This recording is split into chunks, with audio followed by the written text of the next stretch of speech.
Hello there, Denise, Roger, Blair. We got Rebecca in the house. Welcome. Hello there, Crystal.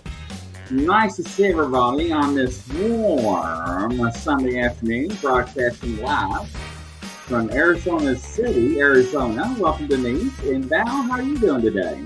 I'm doing great, man. I'm glad to see your face here. Yeah, right.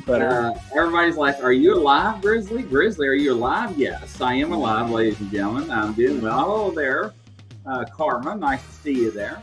And John. Yeah, it's fantastic. The weather is a little different. 105, 115 degrees. What can you say?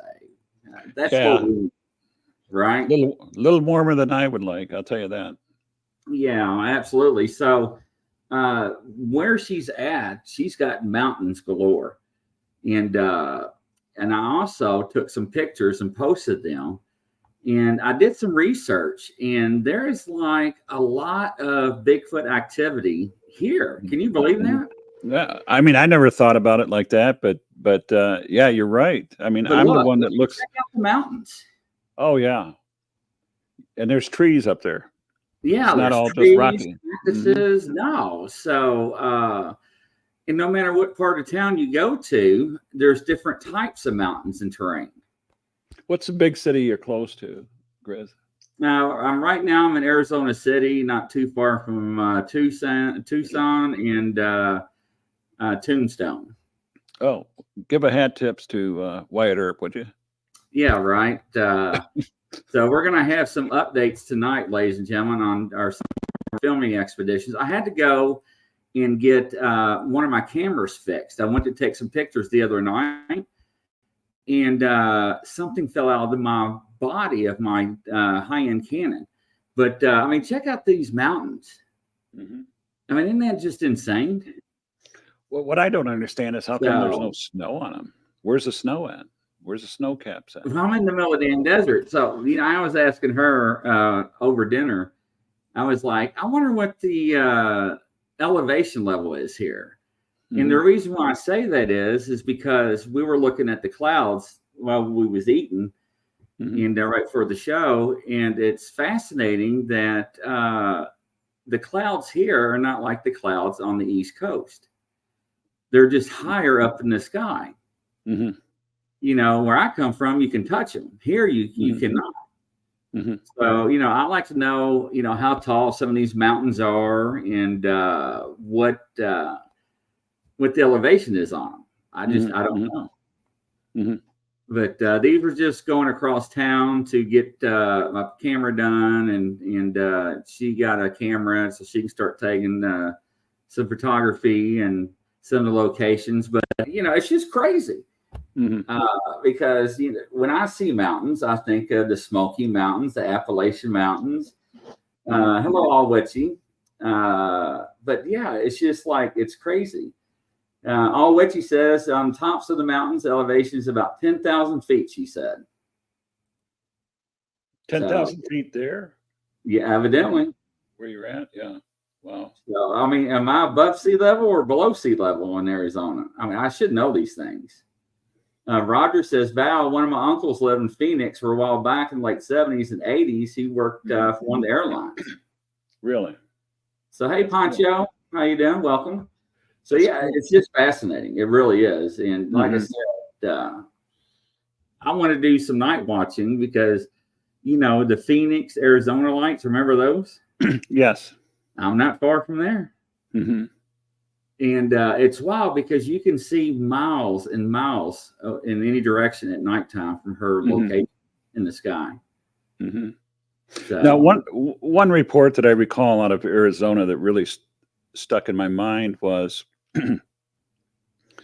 these people went out hunting or to fish or hunt or whatever they did in the desert, and they were met by a large contingent of military people dressed in battle fatigues, very well armed.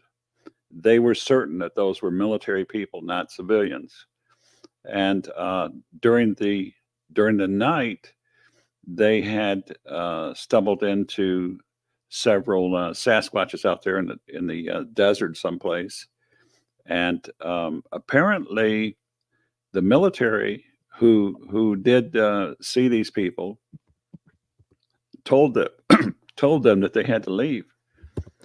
And before they left, a civilian joined that group and questioned the people and wanted to arrest them for possibly seeing something that they weren't supposed to see. And my feeling after reading that report was, like Obear has said many, many times in the past, there's a group that goes out and takes care of problems, Sasquatches and stuff, and that's what their job is. Right. And my feeling after reading that report was that's exactly what those people were doing. And because of the fact that they were there before the military and the civilian people showed up, they wanted to arrest that individual, for being there and possibly seeing something that he wasn't supposed to see. So that's what I remember out of Arizona. And I've had several people come to me and ask me, "Hey, Val, is there a lot of reports of Bigfoots in Arizona?" And I said, "Well, yeah, there's more than I thought there would be, but it's not like the East Coast, Kentucky, No, Midwest, not at all. Ohio, Pennsylvania, or anything like that." But yeah, it's surprising to me. But on the other hand, Colorado has a lot of reports too, and that's not far from Arizona. No, it's not. What's very interesting is I think when I start feeling better, I don't remember which day it was, she took me out somewhere to get something. I don't know if it was food or whatnot. And as she was driving, you can look in the desert and look for miles, right? And as she made this turn in the desert, I was like, what is that? What is that? And I'm thinking that is not a human being walking in the middle of the desert, because the body shape, and I'm like, there's no way. And now if I was driving, she's got this Rubicon Jeep, and this Rubicon Jeep sets up with mudders, and it's off the ground. I got to climb up in it. If I was driving, I would have went straight out in the desert and tried to run over this damn thing to catch up to it while it was walking, because I was not believing what I was looking at. And Val, when you see somebody out in the field, it's a person. But this does not have a shape of a person, and it's not an alien. Somebody asked me that the other night. No, it looked like somebody that was very big and stocky, but it's just like nobody's going to be walking in that part. There's nothing out there. Well, isn't there scrubs and stuff out there? Yes. Cactus. So on the way out here, all the way across the United States, there are old businesses, old gas stations that are vacated and just run down. Really? And I wanted to stop at night and to investigate. I had all my camera equipment in the back, right? My night vision, my night cameras, my night lights, our lights. So I can go totally black on the side of the road in the desert and nobody will know I'm in this building, right? Because they would have no idea with my hour goggles and night vision goggles and the recording equipment. Hey, Brad, welcome. But however, I didn't do it because I know how it is. There's a lot of border patrol out here. I still am trying to get accustomed to that.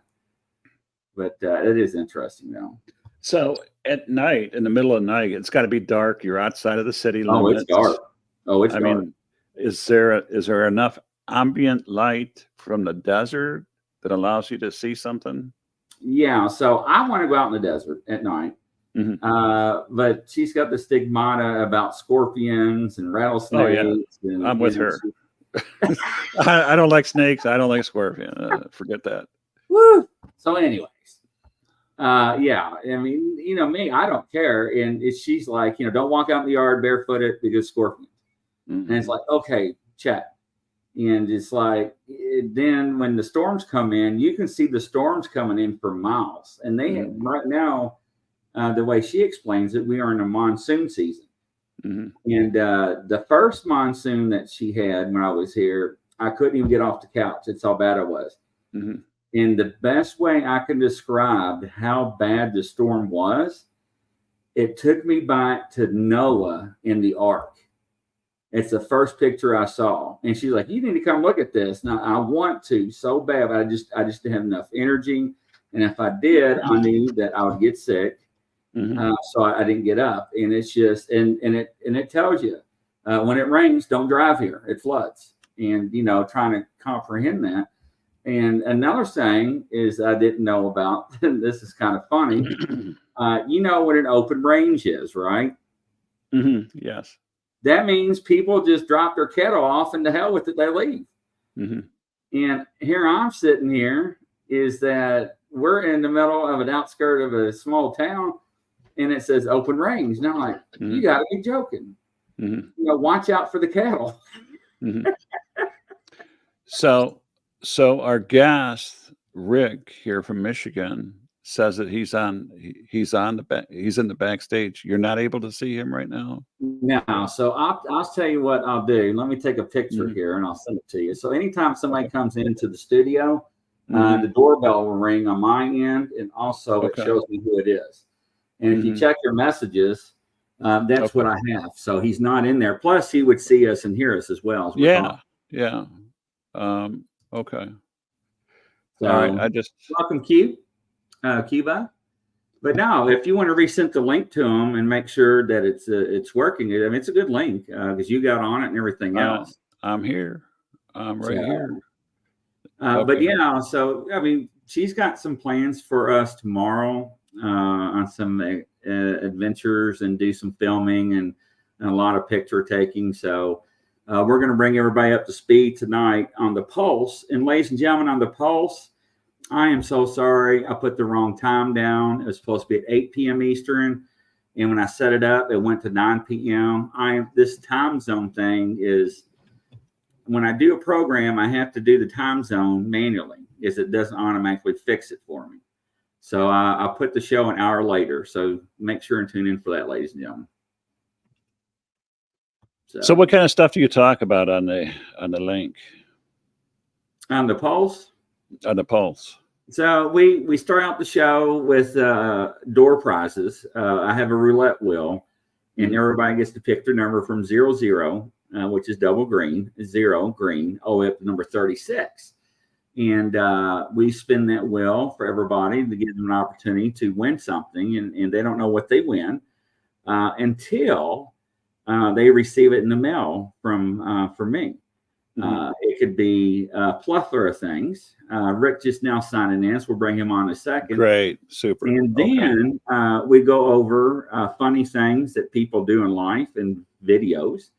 And we talk about, why do people put their horrible accidents and things on social media? And I do get a kick out of it. So when I find this stuff on TikTok, before I go live or searching for some kind of content, it has to meet certain criteria. And when we play it, 9 times out of 10, you will not be able to keep a straight face. So that's how funny it is. And ladies and gentlemen, welcome Rick. Hey, Rick, welcome to the show. Hello. Hi, Rick. How are you doing there, kind sir? I'm doing okay. Thank you for Hey, thanks so much for taking your time out of your schedule to join us. Welcome to the show. If you could, tell us a little bit about yourself and what got you into, like Val calls it, Bigfootery. I've got just a couple months short of 22 years active duty military. Oh, wow. Congratulations. I always thought, I'd like to see one, but, being in the military, you've been all over the world, you don't see stuff. You kind of lose interest or whatever. When I came home from Iraq after my injury, we moved out in the country, out of town, and as I was leaving one of my friend's house, we just, not even a mile from his house, we were going down the road and seeing a birch, I thought it was a birch tree out in the middle of a field. And I told my wife, I said, I don't remember a tree being out there. And she goes, a broke off tree out in that field. And she goes, back up. And I says, no, because I don't want you to prove that my brain ain't working right. And she goes, no, back up, because I don't remember a tree being out in that field. And when we backed up, there was 5 of us in the truck, and let's just say that all of us had a shock to reality that night. So, Wow. so that broke off tree looked like a tree stump. Is that correct? It looked like a tree that was like 7, 8 feet tall. Mm-hmm. And what it did was it turned like its side to us, and its upper torso, it turned so it looked like a dead tree. It literally it looked like a broke off tree out in this field. Mm-hmm. And when I backed up and we stopped there and looking at it, you could see it pull its legs parallel to the body, and it was like, what the heck? And then it turned around and looked at us, and the you know that feeling that I shouldn't be seeing you right now, but I'm seeing you. Why are you looking at me? Yeah. And, it walked off, went in the woods, and we were a good, I'd say, 150 yards from it, and you could see its teeth. It was teeth showing us its teeth, like it was angry, like it was growling at us. You don't think And, it was smiling at you, do you? No. You could see the upper lip roll and Yeah. curl, and it was. I'll be honest. I've been shot at. I've had explosions next to my body, and I was never as scared as I was at that moment in time. Now you're a Michigan boy, is that correct? Correct. Yes, sir. Yep. And if I remember correctly, without identifying specifically your location, it's mid-Michigan. Yeah. Yeah. We're And- a mile, or I'm a half a mile from state land, Okay. and where I live, it's pretty. It's a mile stretch road, and there's only 6 houses on this road. Mm-hmm. Yeah, So, it's a pretty interesting location from what I've seen the last time you and I were chit-chatting. Yeah, it looks very, very good for that kind of behavior. Now, you got neighbors. You're not in a subdivision. I would consider that more rural than anything. But you do have a neighbor close by, but you're surrounded with a lot of wild trees and forested areas and things of that nature. Have they experienced anything? My friend down at the end of the block, her husband passed away. Mm-hmm. I was out talking to the mail lady. I went down and visited with her. We were talking to the mail lady, and as we were talking to I was talking to the mail lady. We looked back at my house, and we watched one cross the road. And I looked at her and I said, "Do you see that?" And she looked at me and goes, "We don't talk about them." Got in the car, left me on the out in the middle of the road. And then a mile away, my friend's mom she's really religious, 7-day Vanison, and she end up getting up at she gets up at 4, and about 5:30, 5 o'clock, just before daylight, she was watching church on TV, and she noticed movement on the TV screen, and she was like, "What the heck's going on?" And she stood there for a minute before it hit her. It was behind her in an angle, so she looked back at her driveway, and there was a huge white one out there rocking back and forth, staring at her. Mm-hmm. At what time of the night was that? Do you know? That was early in the morning. That was, I want to say like 5 o'clock, 5:30 in the morning. It was just before daylight came up. Mm-hmm. When it starts lightening up a little bit, but it's not quite broke the surface yet. Mm-hmm. Over your shoulder, I'm looking at a window. I think it's a window. Is that a window that I'm seeing? Is there storms outside? No, that's my bedroom. And no, our window got busted. So we moved into this place. This house was abandoned for 4 years. Mm-hmm. With bank foreclosure. Mm-hmm. And our bedroom window, I I came back from Iraq and I had a bunch of knickknacks that we set on by the window at the foot of our bed. And I sent you pictures of that. That'd been 10 years ago. That was when we first moved into this house. We've had, it was, I want to say it was like 1, 2, and 3 o'clock in the morning. It was right after we went to bed. And I hear the glass window breaking. I hear, the metal being stretched. Oh, yeah. And I was like, okay, what's that? So it woke me up. And I was yelling at my kids earlier. I was like, I don't know who's stealing my knickknacks from Iraq, but we're going to have trouble when I find out who it is, because I can't have a thief in that. And I was sitting there, and as I went up to look at the window, I'll walk outside for a second. Let me see how charged I am. We got enough energy.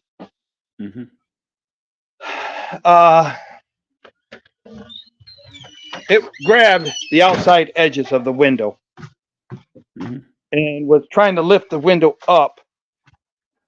And what it did was bowed my window. I've never seen anything bow a window before. And it bowed the whole window. You're talking about the whole frame, right? Correct? I'm talking about the frame, yeah. It literally bowed the window. And then broke the glass. So I end up having to put a board over it for now. I've left it. My wife's like, she yells at me constantly, you need to fix that window. And it's kind of like, I still don't believe it happened. So this is the window. You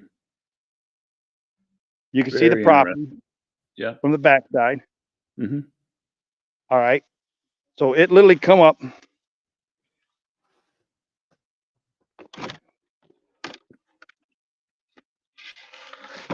Put its fingers in the edges here. I don't know if you can see that. And you can see it bent that window frame. Broke the lock up here. Cracked the glass.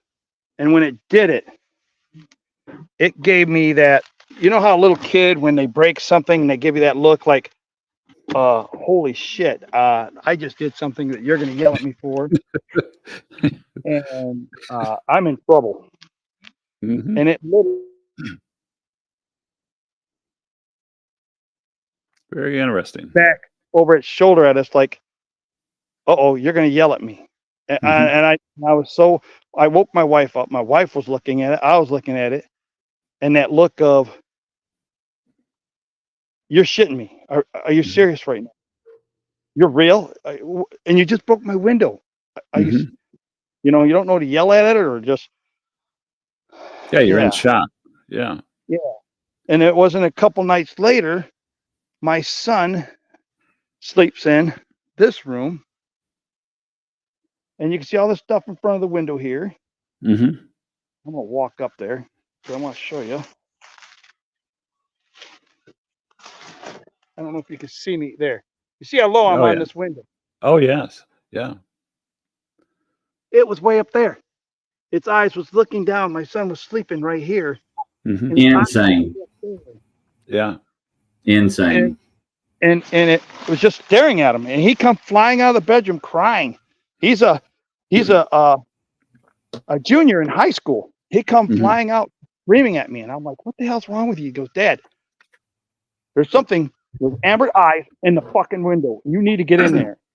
And when I came out that time,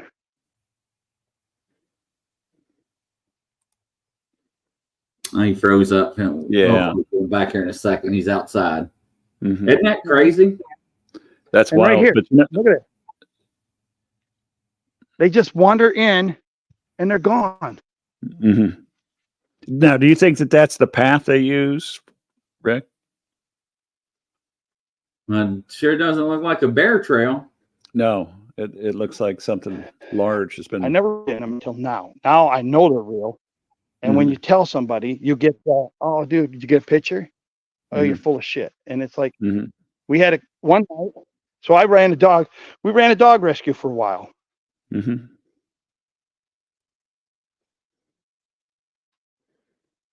Yeah, he's froze up again, Chris. Terrible. We take them in. We had 11 dogs. And you can see. Here, I'm Melissa. Yeah, I live out here. Yeah, I'm It's out a big here. area. It's a big area. Woods. Mm-hmm. And we were sitting here, and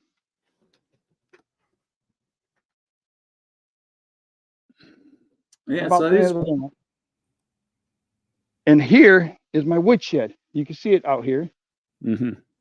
And we can see the eyes through the wood on the back. There's pellets back there is what it is. Mm-hmm. We keep the wood off the ground to let it dry.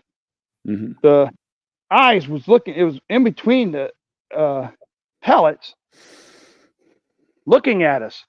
Mm-hmm. And it growled. And I don't know if you've ever been to a concert, but when you get up near the stage and you can feel the speakers through your body, Mm-hmm. that's what it was. Yeah, the You could, reverberation. yeah. And Mhm. and then we called the cop. He come Mhm. out here, told me and my friend to put our long guns away. Mhm. He could get out of the car, so we did. I asked the cop, "You got my back?" Yep. I got walking over that way. It growled at us. He seen the eyes. I went to back up, and I hear car doors behind me open and shut. I look around. The cop's getting in the car, rolls the window down, backing up, going, "Hey, I'll let the DNR know you got a problem," and left. It happens in Michigan. Yeah. It happens in Michigan. So, Rick, the going back to your window peeper, those are reported by the hundreds and thousands. Those types of events. The fact that it broke the window, that's not something that happens all the time, but it happens frequently enough. And there's enough reports of those situations where people have reported seeing a long hairy arm coming through the window grabbing that stuff. And in one Yeah. particular case, it grabbed a bed post that a man and a woman were sleeping in. They're sleeping in the bed, and the arm grabbed the bedpost and pulled the bed towards the window. Those are the types that are reports that are reported that I'm aware of. In Michigan, the idea of police being called to Bigfoot reports and stuff, yeah, it's happened quite a few times. In fact, it's happened a couple hundred times. And in one incident, the troopers were quoted as saying that they tried to keep the incident secret, but the word got out and it passed around the community like a common cold, and they were not happy about that. Secondly, in other incidents that I recall, where police were brought into a Bigfoot report in Michigan, was where a sheriff's deputy told the homeowner, like yourself, "Don't tell anybody about this. We don't want people to panic." And he's probably I've correct. been told that. Yeah, I've probably been correct. told that. Where I live, I said we're right here where state land is. A lot of Mhm. state land, Mhm. and I've been told that hey, it's better just keep your mouth shut so people don't think you're a nut job. Mhm. Uh, I'm of yeah, the my oldest opinion that son, people should talk youngest more son, about it. Mhm. he's a correction officer, and he was out here, and he was like, just be quiet, Dad, because the cops making you out like you're a nut job, and it was discouraging. I've always been 22 years in the military. Your word is your honor. What you say is you don't tell lies. You tell the truth. Mhm. And to be treated like I was out there spreading a big lie or a Mhm. sham, Mhm. it hurt me. It really did. It pissed me off and hurt me. I think prior to the show, Grizz and myself were chit chatting back and forth, and I mentioned something that occurred last week. that was posted to the effect that military and law enforcement are all liars. And, I took exception to that, and for a lot of reasons. But yeah, you're absolutely correct. I see that kind of stuff, calling people liar, calling people mental, and all that kind of stuff. That's not good. That's not good etiquette. It's not socially good for anybody. It's poison. It's vitriol, and it's not good. Not good at Yes. all. The fact of the matter is, if you knew that there was a sinkhole in the middle of the road up ahead, would you want to be the good citizen and tell your neighbor, "Hey, don't drive down there. Somebody's got to come and fix this hole here. Somebody's going to get hurt." That's the same way I look at Bigfoot reports. And by the way, you said your son was a corrections officer. Yes. There's a lot of corrections officers on my group site, and a lot of police officers on my group site, a lot of ex-military, former military on my group site. So there's a lot of people listening to this podcast as we speak now. So yeah, I get you. We hear what you're saying, Rick. We see it, we hear it. It's a statement that's repeated over and over and over again. So it's good that people like yourself step forward and share what you know. And it sounds like the government worker, the mail lady, she herself has experienced that, but she's in a different place, and she's not willing to put herself out there and say something because of her status, in her position and stuff. But that's okay. Yeah. That's Well, that's understandable. what I took from it too, because she said we don't talk about it. That's told me either she's seen it before or she's had issues in the area with it, Mhm. and it ain't been just her. Mhm. Yeah, it's very interesting. And myself, having been born and raised in Michigan all my life, this is what I do: is grab these reports up, collect them, quantify them, measure them, analyze it, and then share it with with the public and stuff. Whether they want to read it or not, that's their business.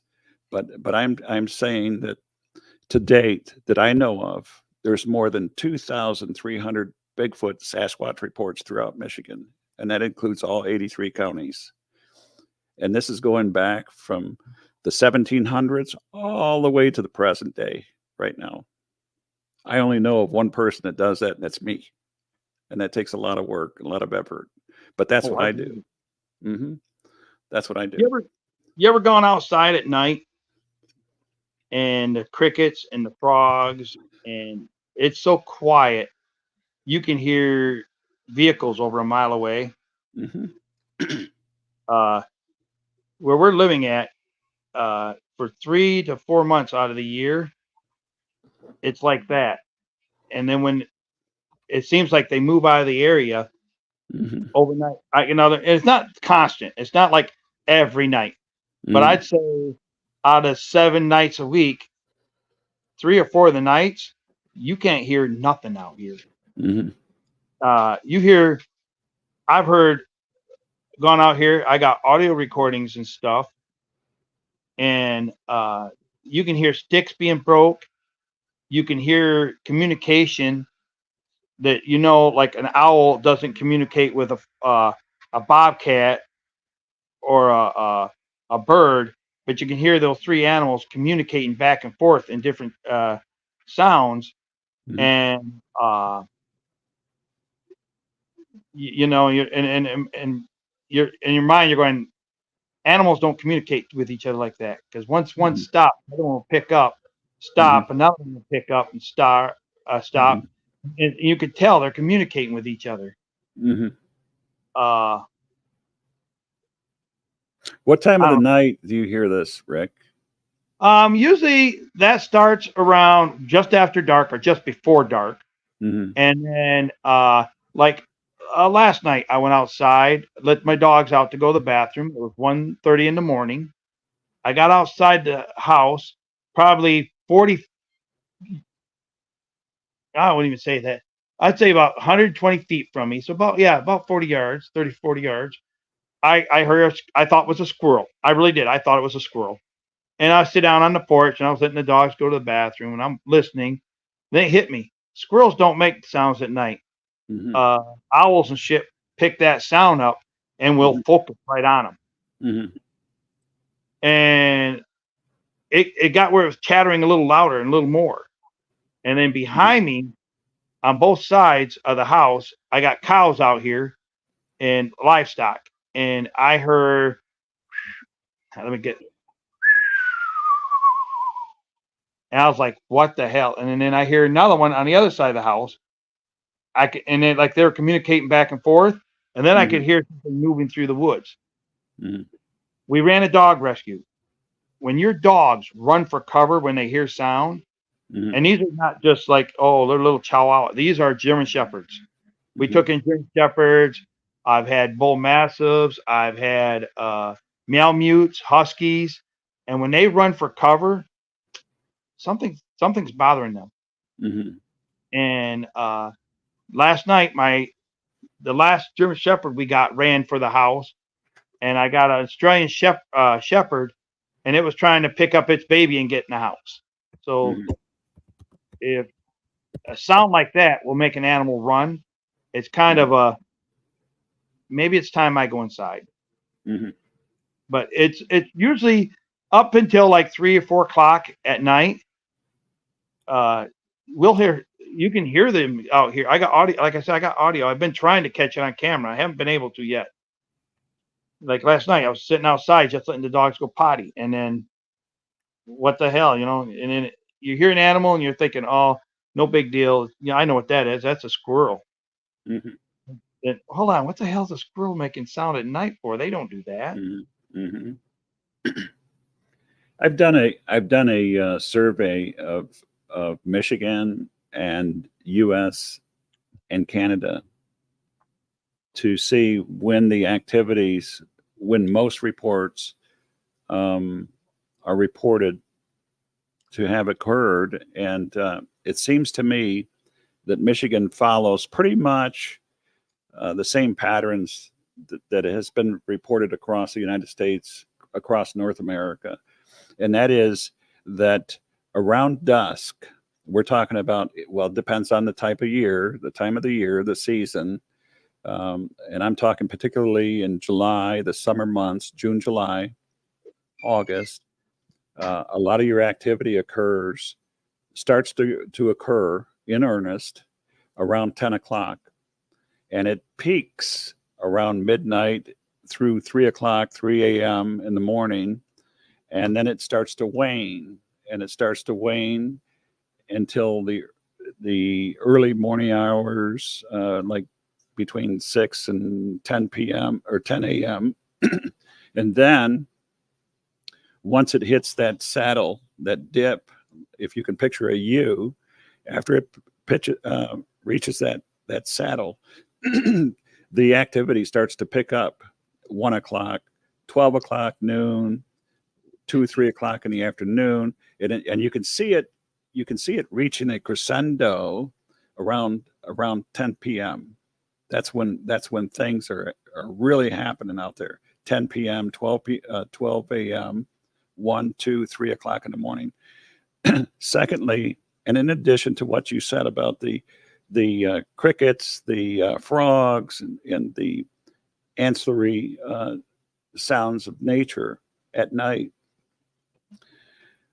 well-trained snipers and hunters and hunter guides, I'm talking about professional people, they know when they hear this, when they hear the deadening of nature's sound, there's a predator afoot.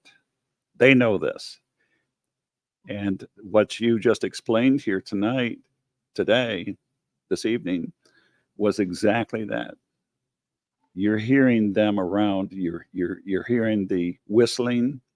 You're hearing the communication back and forth. You're hearing the tree breaks of heavy foot falls in the sticks and the trees and stuff. Yeah, you got them around. They're watching you. They're watching the house. And, it's up to you how you deal with them. You deal with them with bright lights, or something like that. Cameras. They won't stay around if there's cameras, and they will not stay in bright lights. And this gets me back to another thing about whether Bigfoots are good, whether they're evil, bad. Well, like angels, we associate angelic beings with light. That's goodness, the brightness. Evil is connected with the darkness and the dark. That's when they thrive and stuff. So I don't know. This is where I'm at in my research, and I've been doing this for 12 and a half years. And anybody that goes on that group site can see what I've developed there. But yeah, a lot of what you say, I'm right there with you. We got motion lights we've been putting up, and the floodlights. And we have gone out the next day. The lights have been going on and off all night long. Mm-hmm. And we've gone out the next day and found broken branches where the bigger end pointing toward the house, mm-hmm. and the outward going branch pointing toward away from the property. And from what I told my wife, I'm 100% sure they're marking the boundaries to mm-hmm. where the light will come on, so they know enough to stay out of the light and having it coming on. So they know where to stay just outside of these motion lights and lights to come on. And we've had chickens come up missing. A lot of chickens come up missing. They love chickens, bro. They love chicken. They love some chicken. We sit here in the house at night, and I can hear my doors to the chicken thing being dropped. Literally, you hear that slam of the wood. Mm-hmm. And my wife's like, "What's that?" And I said, "That's the chicken hen house." And I'll walk out there, and I don't see nothing. Never see nothing. But the chickens are all riled up. They'll be in one corner, as far away from the door as they can be, mm-hmm. piled up, literally climbing on each other. Mm-hmm. And I told my wife, something was out there. Something scared them bad mm-hmm. enough. They're all in one corner. Mm-hmm. And we had 64 chickens. We're down to 13 chickens. That's mm-hmm. how bad we cleaned us out this year. Mm-hmm. Was that just this year then? Yeah, that was just this year. Yeah. Mm-hmm. Well, and that's what my son asked me. Hey, why ain't you got a blight out here yet? Mm-hmm. And I told him, I said, being on a fixed income, being mm-hmm. Retired, you ration where the money goes. So I says, mm-hmm. I had security cameras out here, and the first night we had it out here, we literally caught something that crossed in the back of the property. It stopped, looked at the house, and when it looked at the house, its eyes, they looked like reflectors when it was looking not at the camera, but like forward. You could see like a reflector. But when mm-hmm. it looked at the house, they looked like somebody turned on some flashlights and was holding them out there at the camera. Mm-hmm. And then you see it turn away from the house and walk away. And my wife was, "What the hell is that?" And I don't know. I don't know what it is. I'll go out there tomorrow when it's daylight. I'll find out then. But that's, like I said, we've had incidents out here, and I don't. If you would have told me 10 years ago, hey, you're going to buy a piece of property and you're not going to want to walk outside at night. Your animals aren't going to want to be left out, because I had to put a motion light in with my cattle to keep them calm at night because they were breaking down the fence. Mm-hmm. If somebody had told me I'd have to do all that living where I'm at, I'd have told you on crack. Mm-hmm. Honestly, I would have just said, you're on crack, buddy. Go get some help. Now, have you ever been outside in the back where these common areas are, or the areas where you keep your livestock? Have you ever seen any tracks? Have you ever seen any tracks around your house? Yes. Yeah. You have seen I've had family members come out with me where I was showing you right where my son's bedroom is. and where the woods is right there, Mhm. that's a wet spot. And we have found little tracks, like 6-inch tracks, all the Mhm. way up to, we had one 18-foot or 18-inch track that was Mhm. probably, I'm guessing, 6 inches wide. Yeah. Uh, we poured concrete out here, and we took the excess concrete. I poured in the driveway because where I'm living at, we got mosquito control. They come out and spray. Mhm.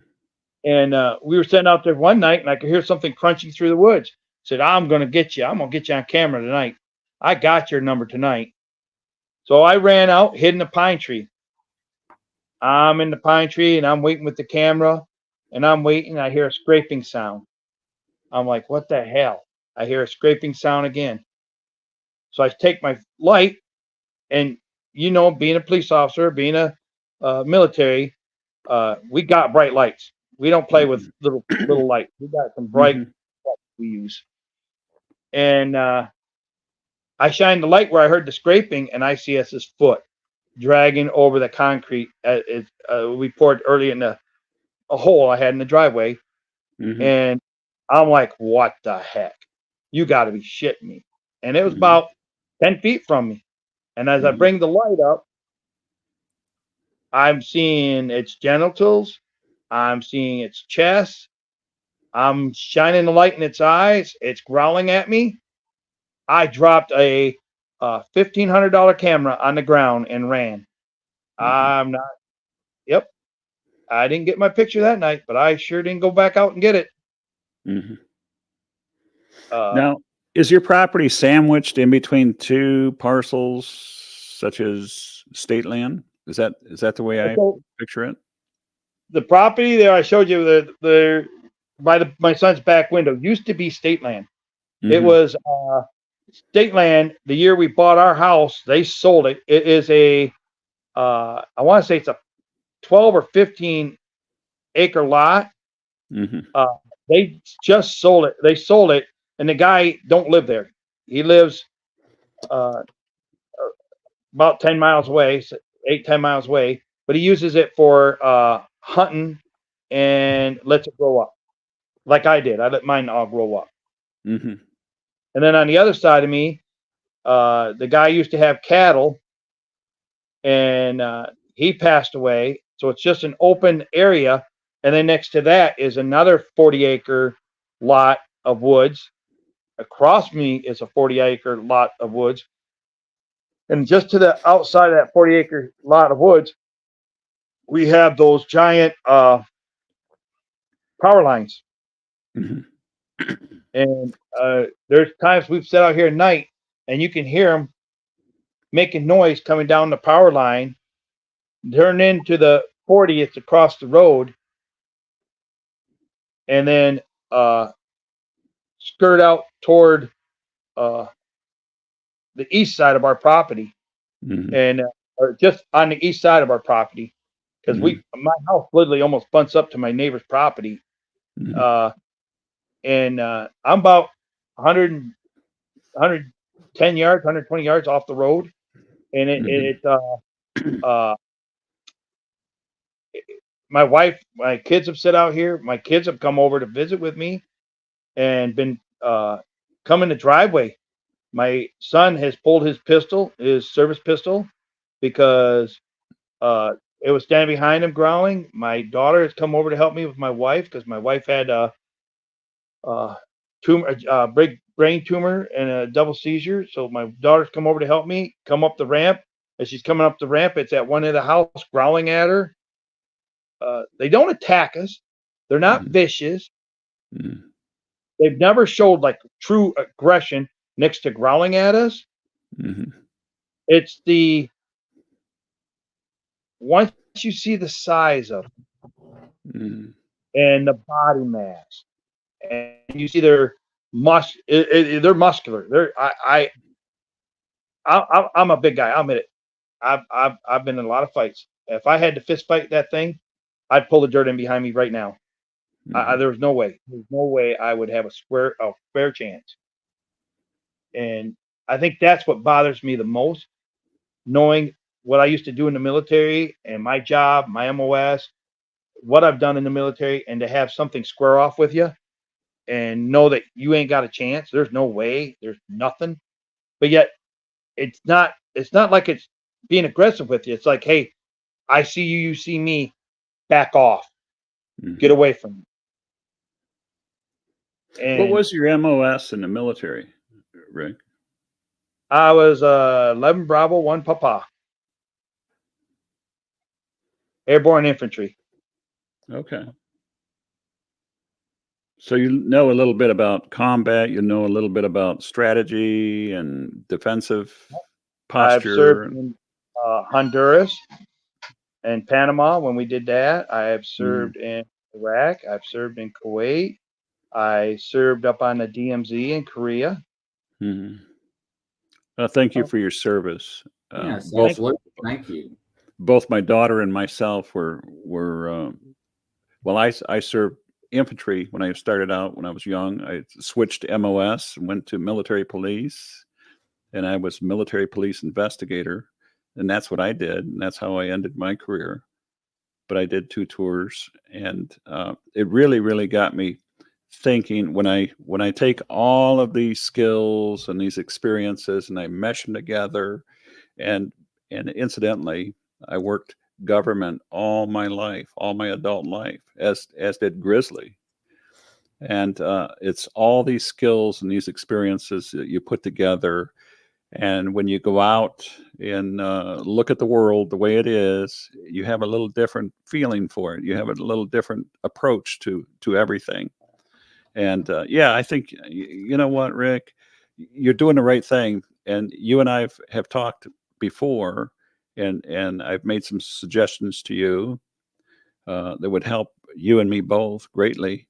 But I'm looking forward to chit-chatting with you again in the near future to see how things shake out and get a better view for your reports. And before we leave out of here, I want to know, is there anybody around your neighborhood there that has an orchard? Berry bushes, raspberries, blackberries? Yep. About, I want to say, when you were looking at my place there, if you would have followed it to the west, to the intersection, and you've gone a half mile north, there is a 40-acre blueberry farm. And Interesting. I just turned 50 when I found out my dad wasn't my dad. He come up to actually get to know me. We were out in my wife's Yukon Denali. She had Yukon Denali. We're out driving around talking. We were going by that. She whistled. We got a response back, backed up, and there was one kneeled down behind a tree, and it literally, the tree was probably, I'd say 18, 20 inches across, and it was kneeled down near the stump, and it was making that whole tree twist, move. Wow. That's interesting. Yeah, we definitely got to have him back on, Val. Yeah. I see Rick living in a dynamic position, a location. He's got, number one, he's got utility lines close by. He's got state property, both sides. He's very, very close to blueberries and stuff like that. You know, that's a staple to a lot of these things. I get the feeling that these things are transient. They're passing through, constantly passing through. We never have no problems in the winter. Never. Once it starts getting cold, everything, it's calm around here. It's peaceful. It's quiet. You know, the deer come up to, I got deer come right up to my windows, right up to my porch. I got pheasant, turkey. I'll watch. We got a fox that comes up to the house in the wintertime looking for scrap. It's only in the springtime until like late summer. Listen, Rick, we're going to run, Chris. We're going to run, and I want to thank you very, very much. Yes, thank you very much. That was very interesting, and we'll chit chat some more about this. Yeah, and ladies and gentlemen, don't forget, we got the Pulse coming up tonight at 9. I accidentally hit the wrong time zone. So instead of 8, it is at 9 p.m. We'll see everybody then. And from coast to coast around the world, everybody, Godspeed. See you shortly. See you guys. Thank you, Rick.